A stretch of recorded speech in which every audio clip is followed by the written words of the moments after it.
Hello everyone, আসসালামু আলাইকুম। Welcome back to Mahaj kitchen. আজ বানাবো ভুনা খিচুড়ি।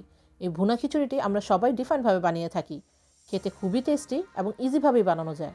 আজ আমি কিভাবে এই প্লেন ভুনা খিচুড়িটা বানাই তাই আমি আপনাদের সাথে শেয়ার করব। একটি বলে নিয়ে নিচ্ছি 3 কাপ বাসমতি চাল। আপনারা যে কোনো চাল দিয়ে এই খিচুড়িটি বানিয়ে নিতে পারেন। আমি যেই কাপে চাল মেপে নিয়েছি সেম কাপে ডালগুলো হাফ কাপ করে মেপে নিয়েছি। অ্যাড করে দিচ্ছি হাফ কাপ বুটের ডাল বা চানা ডাল, হাফ কাপ মুসুরের ডাল, হাফ কাপ মুগের ডাল। আমি চালের হাফ পরিমাণ 3 রকমের ডাল নিয়ে নিয়েছি।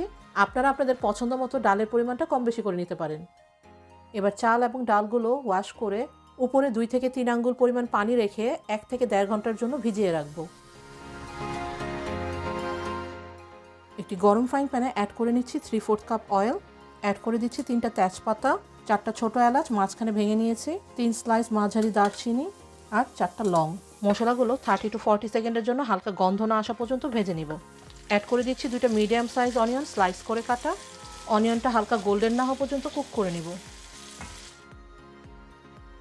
অনিয়নটা হালকা গোল্ডেন হয়ে সফট হয়ে গিয়েছে। অ্যাড করে দিচ্ছি 2 table spoon garlic ginger paste, 1 teaspoon chili powder, 1 teaspoon হলদি পাউডার, 1 টিস্পুন ধনিয়া powder, 1 teaspoon garam masala powder, 1 teaspoon আস্ত জিরা, 1 টেবিল স্পুন লবণ। লবণটা আপনারা স্বাদ মতো অ্যাড করে নেবেন। এবার সব কিছু একসাথে মিক্স করে মশলাগুলো 1 মিনিটের মতো হালকা ফ্রাই করে নেব। মশলাগুলো ফ্রাই হয়ে গিয়েছে। আমি মিডিয়াম হিটে মশলাগুলো 1 মিনিটের জন্য ফ্রাই করে নিয়েছি। এবার আমি অ্যাড করে দিচ্ছি ভিজিয়ে রাখা চাল এবং ডালগুলো।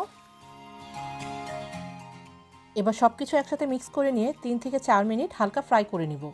খিচুড়িটা ঝরঝরে হওয়ার জন্য চাল এবং ডালটা অবশ্যই ফ্রাই করে নিতে হবে। এবার অ্যাড করে দিচ্ছি 9 কাপ গরম পানি। চাল এবং ডাল মিলিয়ে 4.5 কাপ নিয়েছি, তাই আমি পানিটা ডাবল করে নিলাম এবং পানিটা অবশ্যই গরম হতে হবে। এবার সব কিছু একসাথে মিক্স করে পানিটা একটা বয়েল না আসা পর্যন্ত ওয়েট করব। পানিটা বয়েল এসে পড়েছে। এবার হালকা একটু নাড়াচাড়া করে দিয়ে মিডিয়াম হিটে 5 মিনিটসের মতো একটা লিড দিয়ে কুক করে নিব। 5 মিনিটেই রাইসটা মোটামুটি কুক হয়ে পানিটা শুকিয়ে গিয়েছে। এবার খিচুড়িটা হালকা নাড়াচাড়া করে নিচ্ছি।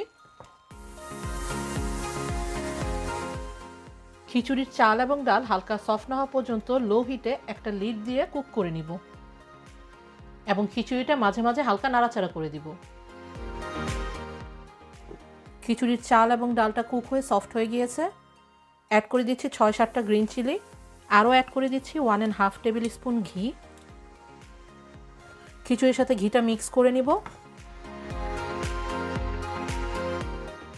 এবার রাইসটা লো হিটে আরও 2 to 3 মিনিটসের জন্য একটা লিড দিয়ে কুক করে নিব। রেডি হয়ে গেল ভুনা খিচুড়িটি। পরিবেশন করে দিলাম ভুনা খিচুড়ি। আপনারা খিচুড়িটি ডিম ভাজা, মুরগি অথবা গরুর মাংসের সাথে পরিবেশন করতে পারেন। ভালো থাকবেন সবাই। আল্লাহ হাফেজ। Thanks for watching my video. আশা করি আপনাদের ভালো লেগেছে। যদি ভালো লেগে থাকে লাইক করুন এবং সাবস্ক্রাইব করে আমার সাথেই থাকুন। বেল বাটনে ক্লিক করে নতুন আপডেটের অপেক্ষা করুন। থ্যাংক ইউ সবাইকে।